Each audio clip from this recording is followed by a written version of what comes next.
Système de sécurité et d'aide à la conduite, définition, exemple et rôle, danger. Donc définition, le titre vous donne déjà la définition, hein.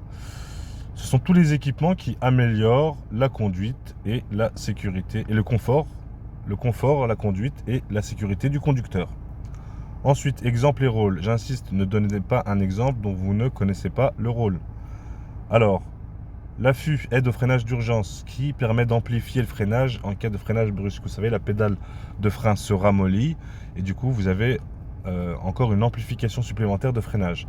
L'ABS, ABR, c'est la même chose, anti-blocage des roues en français et anti-blocking system en anglais, qui permet de, lorsque votre véhicule, lorsque vous freinez brusquement et qu'il pleut ou qu'il y a de la neige, qui permet de conserver une trajectoire. Vous savez, les roues se débloquent, se bloquent, se débloquent et se rebloquent, qui permet de conserver une trajectoire en cas de freinage brusque, en cas de glissage. Le SP, qui aide le contrôle de la trajectoire, donc qui vous remet sur la voie. Ensuite, vous avez le régulateur, l'émetteur de vitesse, qui permet de maintenir une vitesse constante sans effort, qui permet de ne pas dépasser une vitesse aussi sans effort.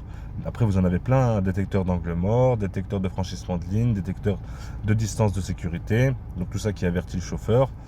Allumage automatique des feux, essuie-glace, GPS, qui permet de gagner du temps sur son itinéraire. Aide au démarrage en côte, caméra de recul, radar de recul, on peut en rajouter plein, hein. La boîte robotisée, la suspension pneumatique au niveau du siège. Alors, après, vous pouvez en rajouter, hein.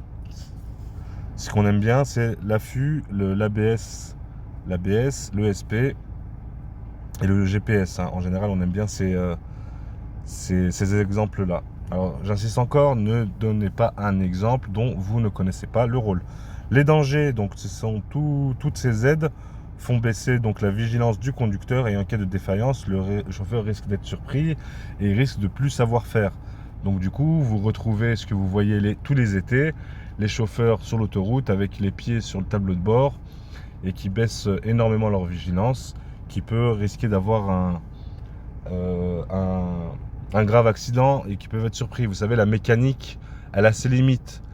Elle peut tomber en panne au moment où vous en avez le plus besoin. On prend l'exemple de ce chauffeur sur l'autoroute qui a les pieds sur le tableau de bord et il a le détecteur de distance de sécurité à l'avant et même le freinage d'urgence qui l'arrête le véhicule s'il y a un freinage d'urgence à faire. Il suffit que à ce moment-là, le système est défaillant et que c'est ce moment-là que le chauffeur en a besoin. Il rentre dans le camion devant et je vous laisse imaginer la suite. Donc voilà pour la fiche numéro 12.